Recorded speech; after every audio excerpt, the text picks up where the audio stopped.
শেষ করে দাও, মরো একদম সারা জীবনের জন্য এই দুনিয়া থেকে সরিয়ে দিব। অনেক জ্বালিয়েছে আমরা সারা মারো, মারো।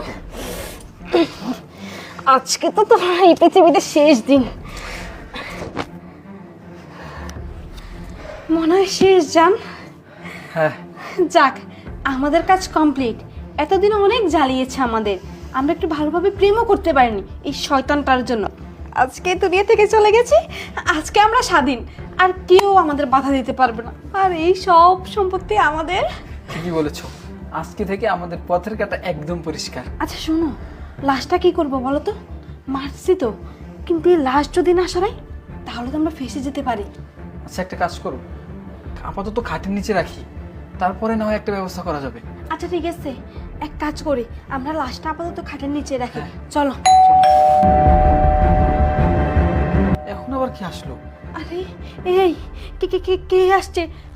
আমরা যদি ফেসে যাই, যদি লাশটা দেখে নেই, আমি জানি না, আমার খুব ভয় করছে। আচ্ছা আচ্ছা দাঁড়াও, এত টেনশন করো না, আগে গিয়ে দেখি যে কি আসছে। চলো আপাতত লাশটা এখানেই থাক। যদি ধরা খেয়ে যাই? ধরা, সেটাই তো ভাবতেছি। আচ্ছা যাই হোক, আগে গিয়ে দেখি, চলো কি আসছে, তারপর দেখি দেখা যাবে। আসো।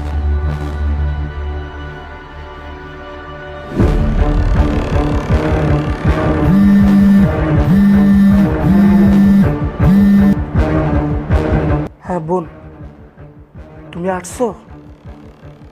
কই, দরজার বাইরে না? ঠিক আছে, শোনো, তুমি যা বলছো। এই দাঁড়াও, আগেই দরজা খোলো না। আগে তোমার টাকা পয়সা সোনা গয়না যা আছে বাসায় ওগুলাকে আমরা নিয়ে নিই, তারপরে দরজা খোলা যাবে। আরে রাখো তো, দেখি আগে কে আসছে, দরজাটা খুলি। এখনই দেখা লাগবে না, চলো আগে ওগুলো নেই, তারপরে দেখা যাবে কি আসছে। আচ্ছা ঠিক আছে, চলো। চলো।